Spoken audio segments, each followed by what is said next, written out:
Thank you very much. Good afternoon to everyone. I'm very excited to be here today and share this interesting afternoon with so many people interested in the future. I was told that today in the room we have people who are students, few people who are entrepreneurs, people from academia, and we just learned that also many people who are fans of science fiction. So I'm very happy to. Also, it's a very nice day today, so it's fantastic. Just a few words about the project itself. We started it after Myanmar, after we had the idea of the interesting afternoon with Mark last May or June. We sat down with Sangeeth, who is also a young global leader of the World Economic Forum, during the summer, and we started thinking of a project which became the future. We wanted to start this project, which I will tell you about what it is. But it's a project where I want to involve as many people as possible. It's an open source project. It's a crowdsourcing project. And I want to involve you as well. I will let you know how to do that at the end. So I want to put something out there and to make things straight. The future, we think, cannot be foreseen. It's impossible to foresee the future. Even if we have some futurists in the room and they're making money out of it, I think it is impossible. And maybe not all of you know who is this gentleman here. Does anyone know in the room? No? Yeah, you're not Americans. I told Sajid that was not a good example. Anyway, he's a baseball coach and guru, and I think Mark knows him probably, but not personally. I'll do this. We think it's impossible to predict the future, but many people have seen bits and pieces of the future, and that's what our project is about, to collect those bits and pieces and put them together. I will do it. Yeah, it's okay, I can. Oh, yeah.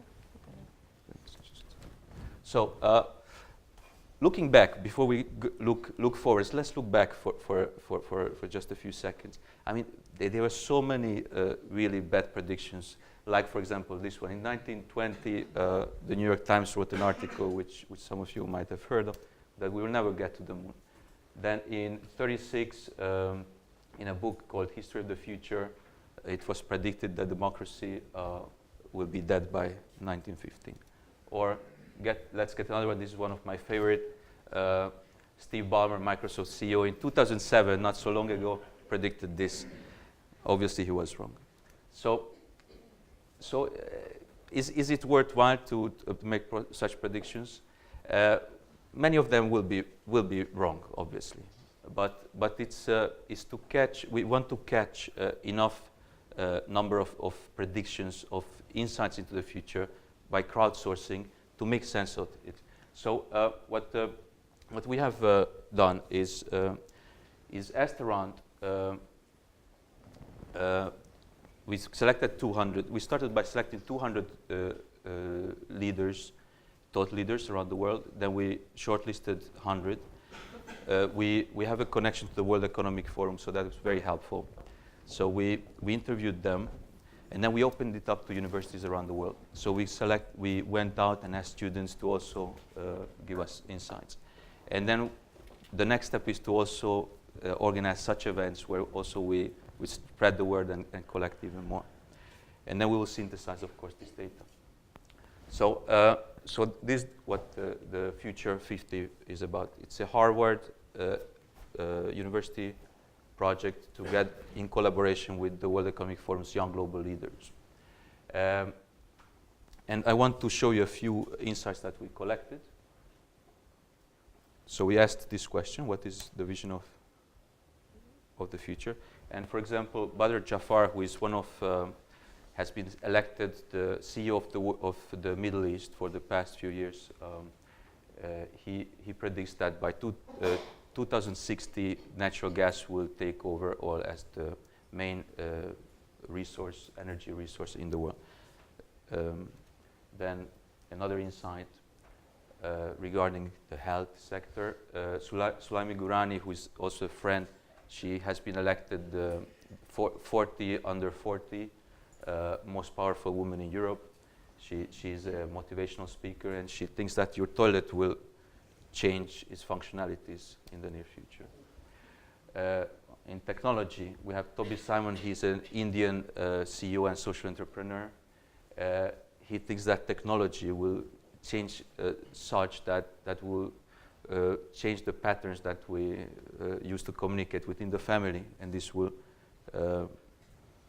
disrupt the way kids and parents interact.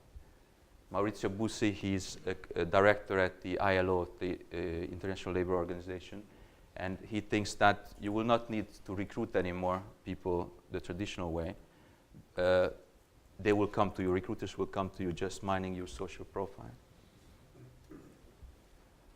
Chris Berenbuch, he's also a young global leader and a biotechnology pioneer.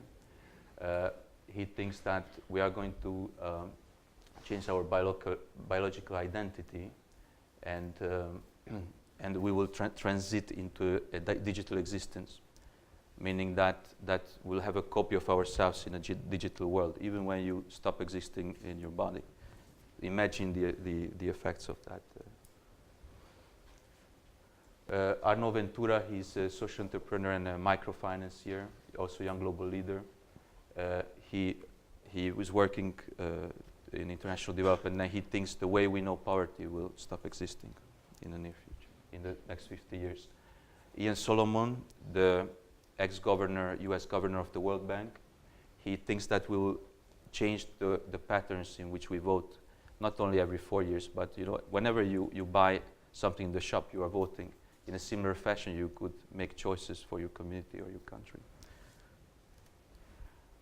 And so, okay, we call it, these are just to give you some cramps of what we have heard. So what is the way for it? What can we use all these insights for? There are thousands of insights, and we hope to get even more. So what can we use it for?